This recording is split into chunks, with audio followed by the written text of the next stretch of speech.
ஸ்ரீ செல்வ விநாயகர் ஆசியுடன் அனைத்து அன்பு உள்ளங்களுக்கும் என்றும் நலமுடன் வாழ்க பல்லாண்டு என இறைவனை கேட்டுக்கொண்டு உங்களுடன் பேசுவதில் பெரும் மகிழ்ச்சி கொள்கிறேன்.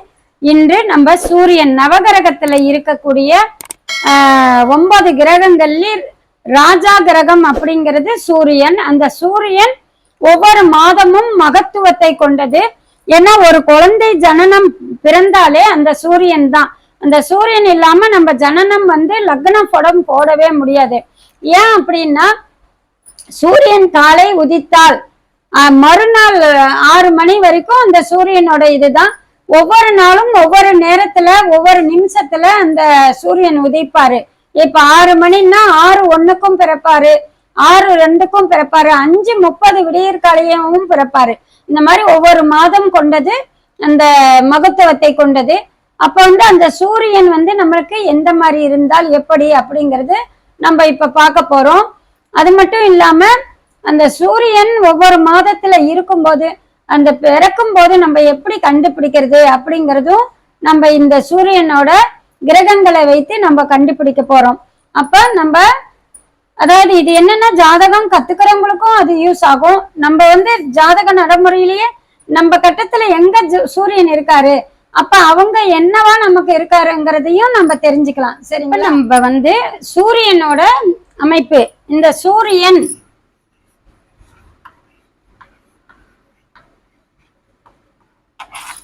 சூரியன் கிரகம் எந்த இடத்துல எப்படி எப்படி பார்க்கலாம் அப்படிங்கிறது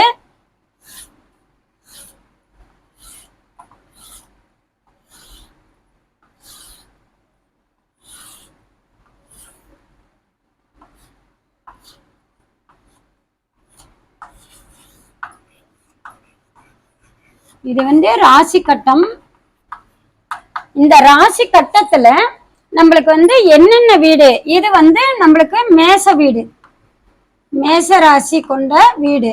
இது ரிஷப வீடு, இது ரிஷபம், இது மிதுனம், மிதுனம், இது கடகம், இது சூரியன், இது கன்னி, இது துலாம், இது விருச்சிகம், இது தனுசு, இது மகரம், இது கும்பம், லாஸ்டா மீனம். இப்ப இந்த 12 ராசியில நம்ம சூரியன் எந்தெந்த இடத்துல இருப்பாரு, அந்த சூரியன் எந்த இடத்துல எந்த மாதம் இருப்பாரு அப்படின்னு பார்த்தோம்னா ஒவ்வொரு மாதமும் சூரியன் ஒவ்வொரு வீட்டுல இருப்பாரு. இந்த 12 ராசியில 12 மாதம், ஒவ்வொரு மாதம் 30 நாளும் ஒவ்வொரு வீட்டுல இருந்துட்டு தான் அடுத்த வீட்டுக்கு போவாரு. அப்ப முதல்ல வரக்கூடியவர் எங்கன்னா நம்ம மேச வீட்டுல தான் வருவாரு. மேச வீட்டுல சித்திரை மாதம், சித்திரை மாதம் மேச வீட்டுல இருப்பாரு. இந்த சித்திரை மாதத்துல மேசம் வீட்டுல இருக்கும்போது உச்சத்தன்மை பெற்றிருப்பாரு. இந்த இதுல உச்சம் அடைஞ்சிருப்பாரு. இந்த உச்சம் அடையும் போதுதான் குழந்தைங்க சித்திரை மாசம் பிறந்தால் அப்பாவுக்கு, ஏன்னா சூரியன் கிரகம் என்றாலே அப்பா, அப்பாவுக்கு உடல் உபாதை வந்துடும், வனவாசம் போயிடுவாங்க, இந்த மாதிரி எல்லாம் சொல்றது. அது உங்களுக்கு நான் வீடியோவிலேயே போட்டிருக்கேன். சித்திரை மாசம் பிறந்தாலும் இந்த ஐப்பசி மாசம் பிறந்தாலும் அப்பாவுக்கு பாதிப்பு. அதுக்கு என்ன பரிகாரம் செய்தால் அந்த பயன்பட தேவையில்லைங்கிறத பத்தி நான் முன்ன வீடியோல பார்த்திருக்கேன். நீங்க அத போய் நம்ம வீடியோல பாருங்க. அப்படியும் இல்லைன்னா இன்னொரு நாள் அதுக்கு தெளிவான விடை கொடுக்குறேன். இப்ப சித்திரை மாசத்துல 30 நாளும் இருப்பாரு. அப்ப அப்பாவுக்கு ஆகாது சரிம்மா, ஆனா சித்திரை மாசத்துல நம்ம பிறந்திருந்தால் சூரியன் இருந்தா அப்ப அவங்களுக்கு அந்த ஜனன பிள்ளைங்களுக்கு எப்படி இருக்கும் அப்படிங்கிறத நம்ம பார்க்க போறோம். அப்ப சித்திரை மாசம் பிறந்த குழந்தைகள் எப்பயுமே சூட்டிப்பாகவும் சுறுசுறுப்பாகவும் இருப்பாங்க. ஏன் அப்படின்னா அந்த சூரியன் உச்சம் பெற்றிருக்கிறதுனால எங்க இருந்தாலுமே அவங்களுக்குள்ள கெத்து இருக்கும். அதாவது நம்மளுக்குன்னு நாம உயர்ந்து இருக்கணும், ராஜாவா இருக்கணும் அப்படின்ட்டு அவங்க எந்த இடத்துலயும் இழிவா பேசணும், இழிவா வார்த்தை வாங்கிக்கணும் அப்படிங்கிற அந்த இடத்துல நிக்க மாட்டாங்க. எப்பயுமே உச்சம் பெற்று கௌரவத்தோட நிக்கக்கூடிய சித்திரை மாதம் பிறந்த குழந்தைகள் அதை தான் எதிர்பார்க்கும். அப்படிதான் நடந்தும் கொள்ளும். எங்க இருந்தாலும் நம்மளுக்குன்னு தனி மரியாதை இருக்கணும் அப்படின்னு அவங்க நடந்து கொள்வாங்க. இதோட தன்மை இதுதான். மேச ராசியில சூரியன் இருந்தால் நம்மளுக்கு இருக்கக்கூடிய இயல்பான நிலை இது அப்படிங்கிறது. அடுத்து நம்ம ரிஷபத்தை பார்க்கலாம். ரிஷப ராசியில் சூரியன் அடுத்ததான் அப்படியே போறாரு. அப்ப சித்திரை மாசத்துல இருந்து இங்க வந்துட்டா என்னன்னா நம்மளுக்கு வைகாசி. இந்த வைகாசி மாசத்துல வந்து சூரியன் இந்த ரிஷபத்துல வந்துடுவாரு. அப்ப ரிஷபத்துல வைகாசி மாதம் வரும்போது 1 மாத காலம் அங்க இருப்பாரு. அவங்களோட தன்மை எப்படி இருக்குமா அப்படின்னு பார்த்தோம்னா அவங்களோட தன்மை பகை பெற்றிருக்கும். இந்த பகை பெற்றிருக்கும் போது சூரியன் வந்து வைகாசி பிறந்தவர்களுக்கு சூரியன் வந்து பகை பெற்றிருப்பாங்க. அந்த பகை பெறும் போது என்னன்னா அவங்களுக்கு சுறுன்னு கோபம் வந்துடும். வைகாசியில் பிறந்த குழந்தைங்களுக்கு சுறுன்னு கோபம் வரும். ஏன்னா பகையா சூரியன் உட்கார்ந்து இருக்காரு இல்லையா. எதனாலும் அவங்களுக்கு வந்து அவங்களுக்குன்னு சொல்றத கேளுங்க, நீங்க சொல்றத நான் கேட்கல, நான் சொல்றத நீங்க கேளுங்க அப்படின்னு அவங்களுக்குள்ள ஒரு பிடிவாதம் இருக்கும். அந்த பிடிவாதமே வந்து நல்லதுக்கும் இருக்கும் கெட்டதுக்கும் இருக்கும். கெட்டது அப்படிங்கும் போது நம்ம வந்து அவசரப்பட்டு சில விஷயத்துல நான் தான் பெருசா இருக்கணும்னு இழந்ததும் உண்டு. நம்ம நல்லது வரத இழந்ததும் நம்ம வார்த்தையாலேயே நம்ம இழந்ததும் உண்டு.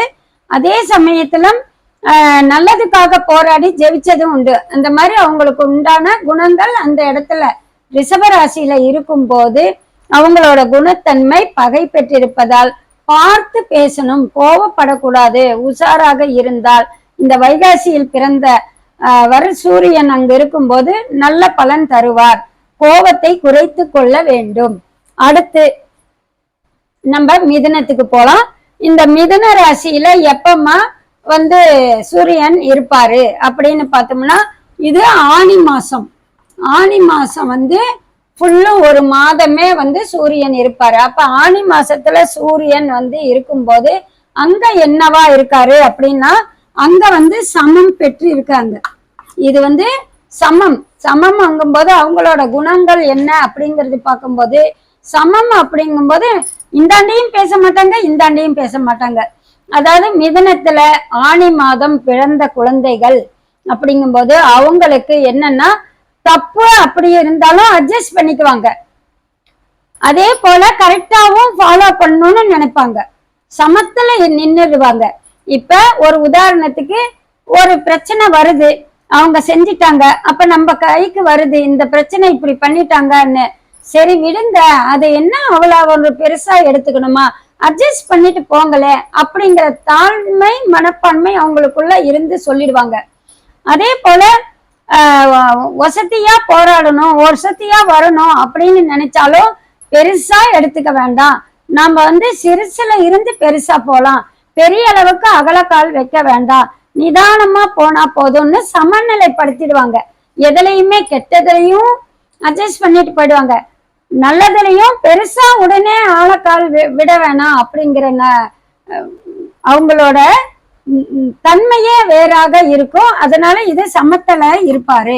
அடுத்து நம்ம கடகராசியில இருக்கும்போது இந்த கடக ராசியில இருக்கும்போது என்னன்னா அதுவும் நம்மளுக்கு சமமே. இந்த கடகராசி ஆனி மாசம் முடிந்து ஆடி மாசம் வருவார். இந்த ஆடி மாசத்துல சூரியன் வந்து வரும்போது சூரியன் ஆடி மாசத்தில் பிறந்தவர்கள் எப்படி இருப்பாங்க அப்படின்னு பார்த்தோம்னா இதுவும் சமநிலையே, சமம் பெற்று இருப்பாங்க. இவங்களும் சமம். அப்ப வந்து என்னன்னா சூரியன் அப்ப சந்திரன் வீட்டுல வேற, சந்திரன் வீட்டுல சூரியன் இருக்கும்போது அவங்களுக்குள்ள அண்டர்ஸ்டாண்டிங் இருக்கும். சூரியன் வீட்லயோ சந்திரன் வீட்லயோ பரிமாற்ற யோகம் அப்படிங்கிறது அந்த சந்திரன் வீட்டுல இருக்கும்போது நிதானத்துடன் இருப்பாரு, அவசரமா முடிவு எடுக்க மாட்டாங்க. அதே போல ஒரு பொருள் வாங்குறோம் இல்ல ஒரு வியாபாரம் நடத்துறோம்னாலும் கூட அவங்களுக்குள்ள தன்மை வரும். அவசரமா ஓடி போய் அத வியாபாரத்தையே விட்டு வர்ற மாதிரி பண்ணிட மாட்டாங்க. இருப்பா பார்க்கலாம், பொறுமையா இரு, அவங்க ஏதோ அதாவது வசூல் பண்றதுல கொஞ்சம் இதாகுதா, கொஞ்சம் அவங்க நாளைக்கு அவங்க கொடுத்துடுவாங்க, அவசரமா வந்து அவங்கள வலுக்கட்டாயமா வாங்கணும் அப்படின்னு வேண்டாம், மெல்ல மெல்ல வாங்கலாம், விடுங்க அவங்க கொடுத்துடுவாங்க அப்படிங்கிற தன்மை வரும். அவங்க வந்து வெளிநாடு வெளி வியாபாரம் இதுலெல்லாம் இருக்கிறவங்க முடிஞ்ச அளவுக்கு அவங்க வந்து விட்டு கொடுத்து போய் தான் பழக்கமே ஒழிய அவசர அவசரமா எனக்கு இப்பயே கொடுத்தாகணுங்கிற குணம் அவங்களுக்கு வராது. ஏன்னா அந்த சூரியனோட இது சமத்துல இருக்கும்போது மனநிலை அவங்களுக்கு வந்து ராஜாவா இருந்து எப்படி ஒரு அரசாங்கத்தை ஆண்டா நிதானம் வேணுமோ பொறுமை வேண்டுமோ அந்த அளவுக்கு தான் அவங்க வந்து கடகத்துல இருந்தால், அதாவது ஆடி மாசத்துல பிறந்த குழந்தைகள் அந்த தனித்துவத்தை தான் பெற்று இருப்பாங்க. அடுத்தது நம்மளுக்கு கடகத்துல இருந்து நம்மளுக்கு சிம்மத்துல வர்றாரு. சிம்ம ராசியில வரும்போது எந்த மாதம் வருவாருமா அப்படின்னு பார்த்தோம்னா இது ஆவணி மாதம் வருவாங்க. இந்த ஆவணி மாதத்துல சிம்மத்துக்கு வரும்போது ஆவணியில் பிறந்து குழந்தைகள் எல்லாருமே அரசாளக்கூடிய நேரம் இது அப்படின்னு சொல்லுவாங்க. ஏன்னா ஆவணி மாதம் பிறக்கும் போது அவங்களுக்கு வந்து ஆட்சி பெற்றிருக்கு சூரியன் வீடு.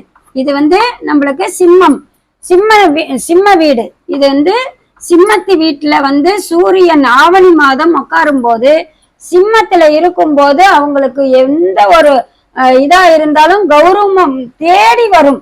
ஆவணியில் பிறந்த குழந்தைகளுக்கு கௌரவம் வீடு தேடி வரும். அவங்களுக்கு வந்து எதுவா இருந்தாலும் மரியாதையோட தான் நடந்துக்க கூடியதா வரும். அவங்களுக்கு பொறுமையும் இருக்கும், அதே போல அவங்களுக்கு நிதானமும் இருக்கும், வளர்ச்சி கொடுக்கும், ஒரு 4 பேர்த்துக்கு நல்லது செய்யணுங்கிற எண்ணங்கள் இருக்கும். எப்படி ராஜா வந்து ஒருத்தருக்கு வரும்போதே அள்ளி கொடுக்க தோணுதோ அதே போல அவங்களுக்கு குணம் வரும். ஒருத்தர் தேவைன்னு வந்து நின்னுட்டா அவங்களுக்கு நம்ம வீட்லயே இல்ல பொருளாதாரம்னாலும் கூட அதை எடுத்து அவங்களுக்கு கொடுத்து அவங்களுக்கு நல்லா இருமா அப்படின்னு வாழ்த்தக்கூடிய குணங்கள் தான் இந்த ஆவணியில் பிறந்த குழந்தைகள் எதுவா இருந்தாலும் அப்படிதான் வருங்க. ஆவணியில் பிறந்தவர்கள் வீண் போக மாட்டார்கள் என்று சொல்வார்கள். ஏன்னா அவங்களுக்கு அந்த குணம் அள்ளி தரக்கூடிய குணம் இருக்கிறதுனால எங்க இருந்தாலும் அவங்களுக்கு தனி கௌரவம் தன்னால தேடி வந்துடும். இது நமக்கு ஆட்சி பெற்றிருப்பதால் ஆட்சி அவங்க வீடு. அது இந்த மேசம் அதாவது சிம்ம வீடு வந்து சிம்மம் வீட்டில் சூரியன் ஆட்சி பெற்றிருப்பதால் ரொம்ப ரியாலிட்டியா இருப்பாரு அப்படிங்கிறது. அதுக்கு அடுத்தது நம்ம ஆவணி மாதம் முடிந்து புரட்டாசி மாதம், இந்த கன்னியில புரட்டாசி மாதம் வருவாரு. கன்னி ராசி உள்ளவர்கள் கன்னி ராசிங்கிறது இல்ல, கன்னியில சூரியன் இருந்தால், சூரியன் புரட்டாசி மாதம் பிறந்த குழந்தையாக இருந்தால் இந்த சூரியன் வந்து கன்னியில உட்காரும் போது அதுல வந்து என்னன்னா அவங்களுக்குள்ள ஒரு வேற்றுமையே இருக்காது. ஏன்னா அங்க வந்து சூரியன் சமத்தளத்துல இருப்பாரு. சமத்தல இருக்கும் போது புதன் வீட்லயும் இருக்காரு. அப்ப சூரியன் வந்து புதனுக்கு ரொம்ப ரொம்ப ஒரு இது. அது இல்லாம கன்னியில இருக்கும் போது அவங்களுக்குள்ள ஒரு அண்டர்ஸ்டாண்டிங் இருக்கும். அந்த அண்டர்ஸ்டாண்டிங் அப்படிங்கிறது எப்படிங்கம்மா அப்படின்னா அவங்க எந்த ஒரு செயல் பண்ணினாலும் அந்த அண்டர்ஸ்டாண்டிங்கும் போது நடுத்தரமா நின்று யோசிக்க கூடியவராக இருக்கும். அவசரமா எடுத்த முடிவு, அவசரமா விழுந்த முடிவு அப்படிங்கிறது இருக்காது. ஒரு நிதானத்துடனும் கவனமாகவும் இருக்கக்கூடியது. இப்ப மிதனத்துல ஆணி மாசத்துல இருந்தா நிதானத்துடன் செயல்படுவாங்க. அதே புதன் வீடு தான் இது. மிதனமும் புதன் வீடு, கன்னியும் புதன் வீடு, ரெண்டுமே ஒரே வீடு. ஆனா சூரியன் அதுல தன்மை வேற, இதுல ரெண்டுமே சமந்தான். ஆனா புதன் வீட்டுல இருந்தா அவங்களோட குணாசியங்கள் நிதானமாக யோசிக்கவும், பொருளாதார ரீதியில அவசரமா எடுத்தோம் அவசரமா இழந்தோம்னு இருக்காது. விசாரிச்சு செய்யலாம், ஒரு யோசனை பண்ணி செய்யலாம் அப்படிங்கிற குணமும் அந்த சூரியனோட மனநிலை வந்து அவங்களுக்கு விசாலமாக ஒரு தொழில் செஞ்சாலும் செய்யணும், அத பொறுமையா இருந்து விசாலமா செய்யலாம். சின்னதா ஆரம்பிச்சுட்டு செய்யலான்னு அவசர அவசரமா செஞ்சுட்டு அதுல ஒண்ணும் இல்லாம இருக்க, லேட்டா செஞ்சாலும் அதுல பொருளாதாரம் கையில வச்சுக்கிட்டு செய்யலாம். ஓடி போய் குதிச்சு அந்த வெள்ளத்துல நம்ம நீச்சல் அடிக்க முடியாம திணறதுக்கு பணம் சேர்த்து நிதானத்துடன் அந்த இடத்துல இருந்து நம்ம வேலை செய்யலாம் அப்படிங்கிற சமமாக இருப்பாங்க. இதுல சூரியன் அதுதான். அடுத்து நம்ம வந்து புரட்டாசி, அடுத்தது என்ன, ஐப்பசி. இந்த ஐப்பசி மாதம், ஐப்பசி மாதம், இந்த ஐப்பசி மாதத்துல சூரியன் வந்து உட்காருவார், ஒரு மாசத்துக்கு இருப்பார். அப்ப இந்த ஐப்பசியில் பிறந்த குழந்தைகள் அப்படின்னு பார்க்கும்போது ஐப்பசி மாதத்துல பிறந்தது இங்க வந்து நீச்சன் ஆயிடுறாரு. இது வந்து நீச்சன், இந்த வீடு வந்து நீச்சன் அடைஞ்சிடுறாரு. நீச்சன் அடையும்போது அப்பாடா என்னாலயே ஒண்ணும் முடியல, ஒரு ரெஸ்ட் எடுக்கலாம் அப்படின்ட்டு இருப்பாரு. அப்பா எதுவும் என்ன தொல்லை பண்ணாதீங்க, என்ன கொஞ்சம் ரெஸ்ட் எட விடுங்க அப்படின்னு சொல்லி ரெஸ்ட் எடுப்பாரு. அப்ப அதனாலதான் ஐப்பசி மாதத்துல குழந்தைங்களுக்கு வந்து திருமணம் செய்யறது அதிகமா ஒரு ஃபர்ஸ்ட் பையனோ இல்ல லாஸ்ட் பையனோ சித்திரை ஐப்பசியில பண்ணாதீங்க, சித்திரையோ ஐப்பசிலையோ பண்ணாதீங்க. ஏன்னா ஐப்பசியில தலை எடுக்கும் போது அப்பா உயிருக்கு ஆபத்து வந்துடும். சித்திரை மாதம் தலை எடுக்கும்போது, தலை எடுக்கிறதுன்னா என்ன, தலை எடுக்கிறதா இல்லைங்க, தலை எடுக்கிறது இல்ல, குழந்தைங்களுக்கு கல்யாணம். அப்ப கல்யாணம் பண்ணா தலை கட்டுன்னு சொல்லுவோம் நம்ம பெரியவங்க. அடுத்தது இவங்க வந்து மேஜர் ஆகுறாங்க. அப்ப மேஜர் ஆகும்போது, மைனர்ல இருந்து மேஜர் ஆகும்போது அப்பா ஸ்தானத்துக்கு வராரு. அப்ப அப்பா ஸ்தானத்துக்கு வரும்போது இது முக்கியமான கவனிக்க வேண்டியதுங்க. ஐப்பசி மாதம் நம்ம செய்யக்கூடாதுங்கிறது, திருமணம் செய்தால் அப்ப அப்பாவுக்கு வந்து அடி விழுவோம். மாங்கல்ய பலமும் அம்மாவுக்கு கம்மியா இருந்தா அப்பாவுக்கு ஒண்ணு முடக்கம் கொடுக்கும், இல்ல உயிர் போக வைக்கும். இப்ப வந்து அப்ப டஜன் கணக்கு, இப்ப வந்து குழந்தை பிறக்கிறதே 1 2 தான். அப்ப தலைமகன் இளைய மகன் எல்லாமே ஒண்ணுதான். பொண்ணா இருந்தாலும் இளைய மகள், பொண்ணுக்கெல்லாம் பாதிக்காதான்னா பொண்ணுக்குமே இருந்தாலுமே பாதிக்கும். ஏன்னா இன்னைக்கு பொண்ணுங்க இல்லாம உலகம் இயங்காது. ஏன்னா அந்த காலத்துல பெண்கள் வந்து வீட்டு வேலை செஞ்சாங்க. ஆனா இந்த காலத்துல வந்து அந்த பெண் இல்லாத ஒரு தொழில் இல்ல. பொண்ணு சம்பாதிச்சாதான் இன்னைக்கு குடும்பம் கொண்டு போக முடியுது இல்லையா? அப்ப அந்த பொண்ணு ஒரு இதுதானே. ஐப்பசி பிறக்கும் போது அந்த பொண்ணு வீட்டை விட்டு போறா. அப்ப அந்த பொண்ணு வீட்டை விட்டு போகும்போது வீட்டுல அப்பாவுக்கு வந்து இழப்பு வந்துடும் இல்லையா, உடல் உபாதை வந்துடும். அதனால வந்து ஐப்பசி பிறந்த குழந்தைங்கள் கல்யாணம் பண்ணிக்கிறது ஐப்பசியோ இதோ இருக்கக்கூடாது அப்படிங்கிறது. இப்ப அந்த அதாவது என்னன்னா சூரியன் வந்து அமைதியா இருப்பாரு. அப்ப வந்து அமைதியா இருப்பாரு. ஏதோ ஒரு வேலை செய்யறோம், அதை செய்யறோம், இதை செய்யறோம் அப்படின்னு சொல்லி ஐப்பசி மாசம் பிறந்த குழந்தைகள் வந்து அவசரப்பட்டு எதுவுமே வந்து செய்யவும் கூடாது. செய்ய துடுக்குத்தனமா செய்யற மாதிரி வரும். அவசர அவசரமா செய்யலாம், அதை பண்ணலாம், இதை பண்ணலாம் அப்படின்னு, ஒரு வண்டி வாங்கலாம், உடனே ஓட்டணும் அப்படிங்கிற எண்ணம்லாம் வரும். அப்படி எது எடுத்தாலும் அந்த அவசர அவசரமா செய்யற வேலை இருக்கக்கூடாது, நிதானத்துடன் செயல்பட்டாதான். அதுவும் ஐப்பசி மாசத்துல முக்கியமாக எதுவும் வாங்கக்கூடாது. அவங்க வந்து ஜனிச்சதே அதுன்னும் போது, சூரியன் கிரகம் நீச்சன் ஆகும் போது அவங்க எது செஞ்சாலும் அந்த ஒரு மாசம் நம்மளுக்கு வந்து கெடுதலே கொடுக்கும். அதனால நிதானத்துடன் இருந்தால் இந்த ஐப்பசி மாதம் நம்மளுக்கு பாதிப்பு இருக்காது. குணங்களும் நிதானத்துடன் செயல்படவும், அவசரப்பட வேண்டாம். அப்ப வந்து யாரு அப்பா கிட்ட முறைஞ்சிக்கிற மாதிரி வரும், கோவப்படுற மாதிரி வரும், பாசம் இருக்கும், ஆனா எதிரில் பார்க்கும்போது எதிரியா தோணும். அதெல்லாம் நிதானத்துக்கு வரணும்னா நம்ம அவசரப்படாம இருந்தால்தான் நன்மை ஏற்படும். அடுத்து நம்ம ஐப்பசிக்கு வந்துட்டோம். அதுக்கு அடுத்தது என்னன்னா விருச்சிக ராசி. விருச்சிக ராசில இருந்து ஐப்பசில இருந்து கார்த்திகை மாதம் வரும். கார்த்திகை மாதம் சூரியன் வராரு. சூரியன் கார்த்திகை மாதம் ஒரு மாதம் இருப்பாரு. அந்த ஒரு மாதம் அப்படிங்கிறது பார்க்கும்போது அவங்களுக்கு வந்து நட்புல இருக்கும். அந்த நட்புல அப்படிங்கும் போது என்னன்னா, அதாவது என்னன்னா ஒரு நட்புங்கும் போது ஃப்ரெண்ட்ஸ் ரீதியா, இந்த கார்த்திகை மாதம் பிறந்தவங்க வந்து ஃப்ரெண்ட்ஸ் ரீதியா ரொம்ப க்ளோசிங் இருக்கும். அதே போல அவங்க சொல்றது அவங்களுக்கு பலிக்கும். கார்த்திகை மாதம் பிறந்தவர்கள் சொல்ற வார்த்தை நண்பர்களுக்கு உதவுறது மட்டும் இல்லாம அந்த வார்த்தையே அவங்களுக்கு வெற்றி காண செய்யும். அந்த வெற்றி காண செய்யக்கூடியது அவங்களுக்கு அந்த நண்பர்களுக்கெல்லாம் சப்போர்ட்டிங்கா இருப்பாங்க. நண்பர்களுக்கு மட்டும் இல்ல, மனைவியா இருந்தாலும் அது தோழியா நினைச்சுக்குவாங்க. அது கணவனா இருந்தால் மனைவியை தோழியா நினைச்சுக்குவாங்க. அந்த மாதிரி உதவக்கூடிய தன்மை உண்டாகும். அந்த நண்பர்களுக்கு எப்பயுமே கஷ்டமோ நஷ்டமோ நம்ம முன்ன நிக்கணும். அவங்கள கஷ்டப்படவோ துடிக்கவோ இருக்கக்கூடாது. அந்த துடிச்சாலும் ஓடி போய் நாங்க அந்த இடத்துல நிக்கணும்னு முக்கியத்துவம் தருவாங்க இந்த கார்த்திகை மாதம் பிறந்த குழந்தைகள். அடுத்தது தனுசு. இது மார்கழி.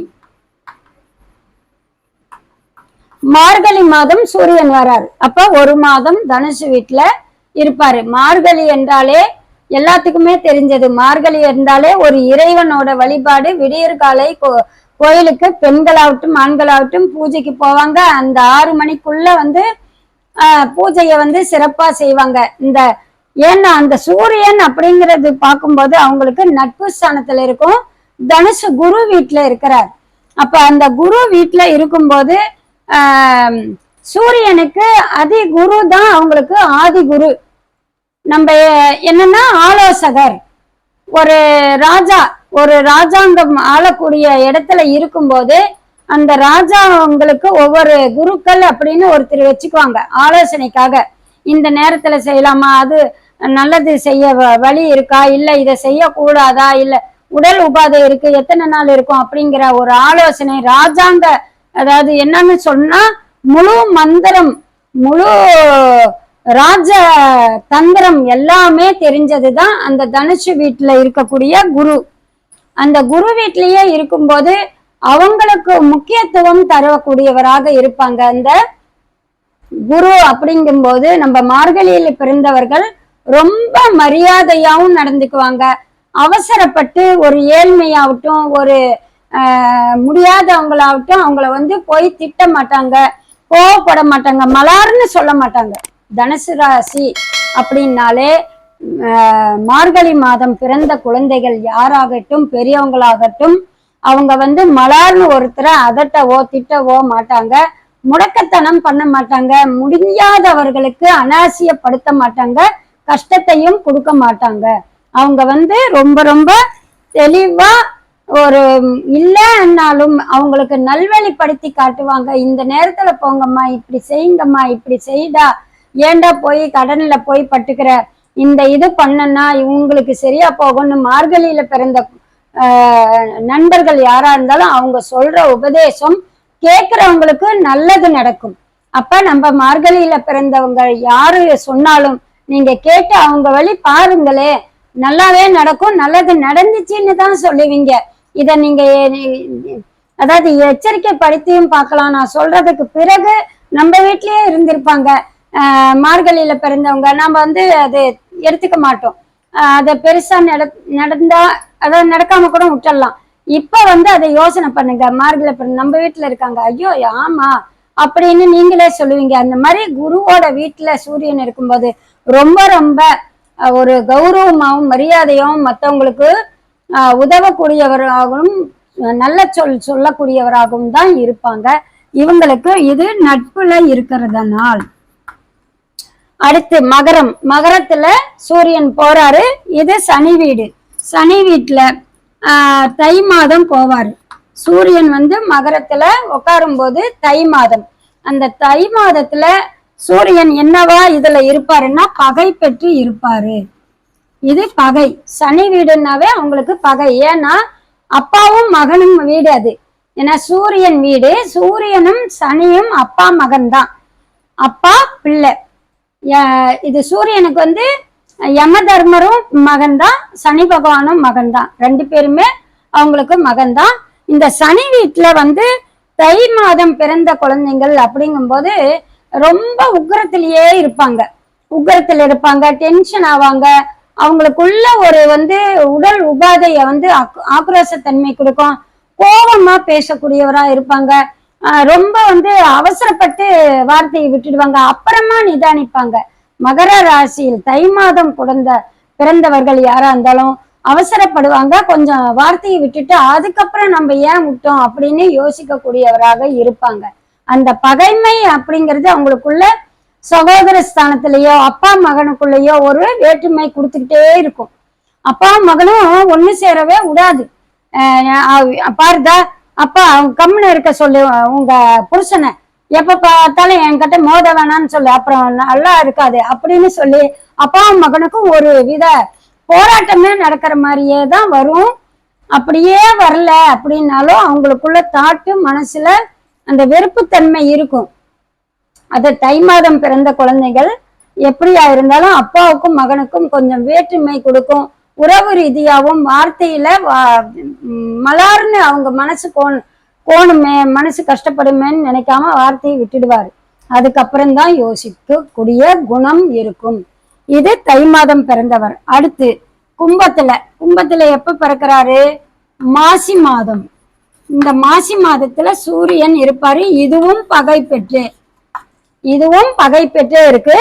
மாசி மாதம் கும்பத்துல இருக்கும்போது மாசி மாதம் பிறந்த குழந்தைகளும் இதே போலதான் மகரத்துல இருக்கிறதே தான் இதுவும். ஏன்னா இந்த 2 வீடுமே சனி வீடு.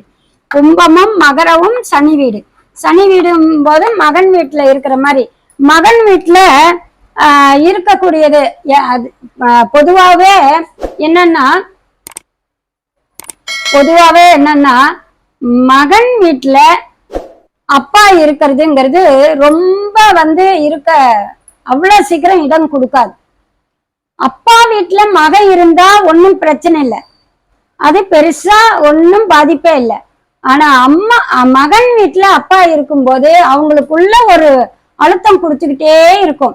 இவன் வீட்டுல இருக்கணுமா இருக்கு, ஏதோ ஒரு வார்த்தை சொல்லிட்டா இவன் வீட்டுல இருக்கிறதுனாலதான் அவன் சொல்றான், அவன் கட்ட நான் இருக்க வேண்டிய அவசியம் இல்லை, ஒரு வேளை கஞ்சி சாப்பிடணுங்கிற அவசியம் இல்லை அப்படின்னு சொல்லி அந்த மனசு அவங்களுக்குள்ள இருக்கும். அது போலதான் இந்த சனி வீடு.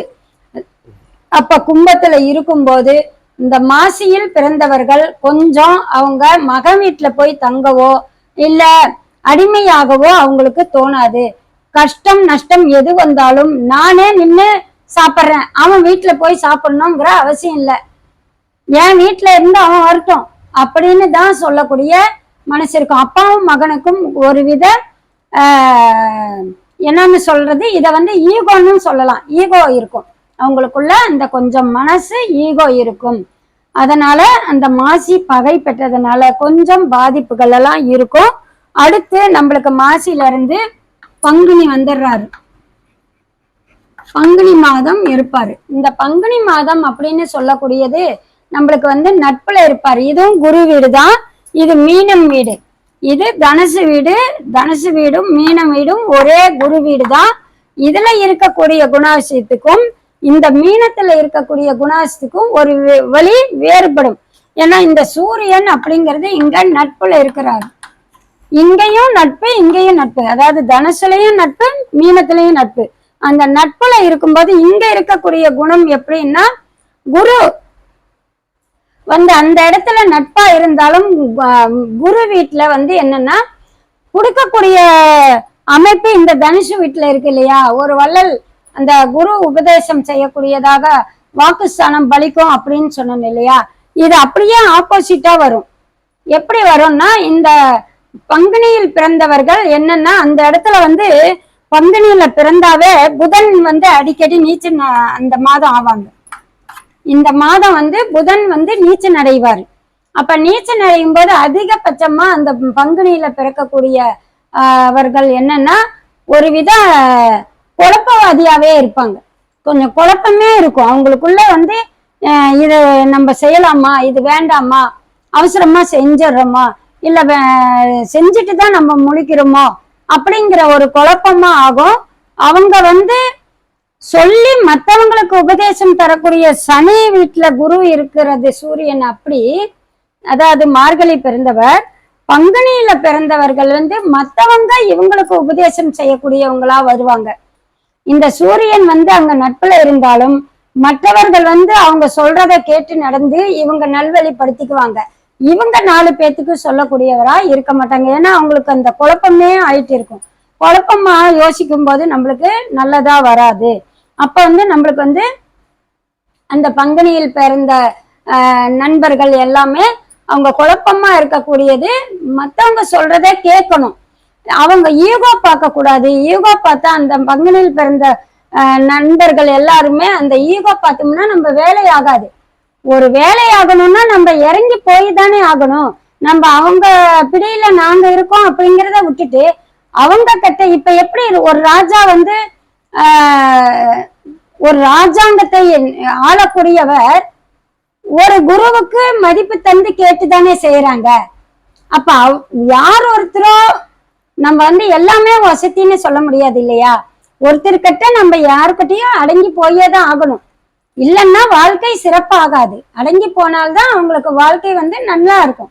அப்படின்னு பார்க்கும்போது அந்த அவங்களுக்குள்ள இருக்கக்கூடிய மனசு எண்ணலைகள் கொஞ்சம் விட்டு கொடுத்து அவங்க சொல்றதை கேட்டா நீ ராஜா ஆகிறதுக்கு நல்ல ஒரு வழிகாட்டியா இருப்ப. அப்ப ராஜாவாக ஆகக்கூடிய யோகங்கள் அந்த சித்திரை மாதம், இது பங்குனி மாதம் பிறந்த குழந்தைங்களுக்கு மற்றவர்கள் சொல்வதை கேட்கும் போது நிதானத்துடன் கேட்டு செயல்பட்டால் நன்மையாக ஏற்படும். இந்த 12 ராசிக்கு நம்ம வந்து சூரியன் எங்க இருக்காரு அப்படிங்கிறது நம்ம பார்த்துட்டோம். அதற்குண்டான பலன்களையும் சொல்லிட்டோம். அடுத்த வீடியோல இன்னும் சில மாற்றங்களோட உங்களை சந்திக்கிறேன். நான் உங்களுக்கு சூரியனோட ரகசியம், அவங்களோட குணாசியங்கள் எந்தெந்த மாசம் எப்படின்னு இன்னொன்னு சொல்ல மறந்துட்டேன். இதுல வந்து என்ன ஒரு விஷயம்னா இத்தனையும் இருக்கு. ஒரு ஜாதகத்தை கொண்டாடுறாங்க. அவங்களுக்கு இதுல வந்து என்னன்னா ஒரு ஜாதகத்தை எடுத்து வைக்கிறோம். எந்த ராசி நட்சத்திரம் எதுவுமே இல்லை, ஒரு கட்டம் மட்டுமே இருக்கு, ராசி கட்டம் மட்டுமே இருக்கு, வேற எதுவும் இல்லை. ஆனா வந்து நம்ம என்ன மாசம் இவங்க பிறந்தவர், தமிழ் மாதம் என்ன மாசம் பிறந்தவர்னு கண்டுபிடிக்கணும். அப்ப கண்டுபிடிக்கணும்னா என்ன பண்ணணும்?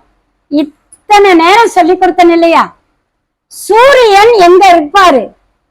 சூரியன் மேசத்தில் இருந்தால் சித்திரை மாதம் பிறந்தவர்னு அடிச்சு சொல்லுங்க. வைகாசி, அதாவது சிம்மத்தில் பிறந்தால் வைகாசி, இது ரிஷபத்தில் பிறந்தால் சூரியன் ரிஷபத்தில் இருக்கும் போது வைகாசியில் பிறந்தவர்கள் என்று அடித்து கூறுங்கள். தைரியமாகவும் தன்னம்பிக்கையாகவும் இத சொல்லலாம். இந்த சூரியன் இருக்கிறத வச்சு ஒரு கட்டத்தை கொண்டு வந்து கொடுத்துட்டு நான் டேட் ஆஃப் பர்த் சொல்ல, எதுவும் சொல்ல, ராசி கட்டம் மட்டும் இருக்கு, திசை இருப்பும் சொல்லல. ஆனாலும் நான் கொண்டு வந்து கொடுத்துருக்கேன். எப்படின்னு எந்த மாசம்னு சொல்லுங்கம்மா அப்படின்னா நம்ம சூரியன் எங்க இருக்காரோ அந்த மாதத்தை தைரியமாக சொல்லலாம். இப்ப நம்ம 12 ராசியில எங்க இருந்தா சூரியன் எந்த மாதம்னு நான் உங்களுக்கு சொல்லியிருக்கேன் இல்லையா, அதை வச்சு தாராளமாக சொல்லலாம். இன்னொன்னு, அவங்க வந்து சூரியன் இந்த இடத்துல இருக்காங்க அப்படின்னு சொல்றாங்க. ஜாதகர் வந்து நண்பர்கள் ஜாதகம் பார்க்க வரும்போது நான் வந்து ஜாதகம் எடுத்துட்டு வரல அப்படிங்கும்போது நான் வந்து வைகாசியில பிறந்திருக்கேன், இல்ல வந்து ஆனி மாசம் பிறந்திருக்கேன், டேட் ஆஃப் பர்த்தும் தெரியல அப்படின்னு சொன்னா அந்த சூரியன் எங்க இருப்பாருன்னு தெரியல அப்படின்னா தாராளமாக ஜாதகமே இல்லை, ஒரு மனிதருக்கு வந்து ஜாதகமே இல்லை. ஆனாலும் இப்போ பழைய ஆளுங்களுக்கெல்லாம் ஜாதகம் இருக்காது இல்லையா, அவங்க வந்து என்ன மாசம் பிறந்திருக்கோன்னு நினைப்பிருக்கும். தமிழ் மாசம் சொன்னாங்க, ஏதோ ஒண்ணு தை மாசம் பிறந்தேன்னு சொன்னாங்க, இல்லைங்க பங்குனி மாசம் பிறந்தேன்னு சொன்னாங்க, இப்படின்னு சொல்றாங்கன்னு வச்சுக்கோங்களேன். அப்ப வந்து சூரியனை எடுத்துக்குங்க. அந்த சூரியன் வந்து எந்த இடம், பங்குனின்னா நம்ம மீனத்துல, தை மாசம் என்றால் என்ன நம்ம மாசி, அதாவது மகரத்துல, இப்படி எடுத்துக்கலாம். இது மகரத்துலங்கிற கும்பத்துல பிறந்தாரு மாசி மாசம்னா, தை மாசம்னா மகரத்துல, இந்த மாசத்துல பிறந்திருக்காரு. அப்ப குணாசிங்கள் இப்ப நான் சொன்னதெல்லாம் அதை வச்ச ஒரு ஜாதகம் இப்படி இருக்கும் உங்களோட குணம் அப்படின்னா, ஆமாங்க ஜாதகமே இல்லாம எப்படிங்க என்னோட குணாசிங்கள் சொல்றீங்க அப்படின்னு சொல்லுவாங்க. அதனால அந்த மாதிரி உண்மை இதுதான். இந்த சூரியன் அப்படிங்கிறத வச்சியே ஒரு மனிதனுக்கு ஜாதகமே இல்லைன்னாலும் நம்ம சொல்லலாம். இன்று இந்த சூரிய பகவானை இன்று வந்து, அதாவது என்னன்னா இது இன்றைய நாள் குரு பூர்ண தின நல்வாழ்த்துக்கள். இன்று நாள் குரு உபதேசித்த நாள், அதாவது குருவுக்கும் சிஷியனுக்கும் உண்டான மரியாதை கொடுக்கக்கூடிய நாள். குரு வந்து உபதேசம் தந்து சிஷியனை உட்கார்ந்து குரு உபதேசம் செய்த நாள் இந்த நாள். இந்த நாள் ஆரம்பத்திலேயே நம்ம சூரியன் ராஜகுருவை சொல்லி உங்களுக்கு வந்து வீடியோல காட்டியிருக்கேன். இதை பாருங்க. இன்னும் அடுத்த வீடியோல ஒவ்வொன்றா வந்து நான் சொல்றேன். லைவ்லையும் வந்துகிட்டு இருக்கேன். எந்த டைம்ன்ட்டு ஒவ்வொரு நாள் ஒவ்வொரு விதமா டைம் மாறுது. அதை பாருங்க, சப்ஸ்கிரைப் பண்ணிக்கோங்க. நான் போடுற வீடியோ எப்பப்ப பாக்குறது அப்படிங்கிறது வீடியோல கொடுத்துடுவேன். அதை வச்சு நீங்க பார்த்துட்டு நற்பலன் என்ன அப்படிங்கறதெல்லாம் பார்த்துக்குங்க. கோயில் வழிபாடும் சொல்லுவேன், அதையும் அதுக்கு பிரகாரம் பாருங்க.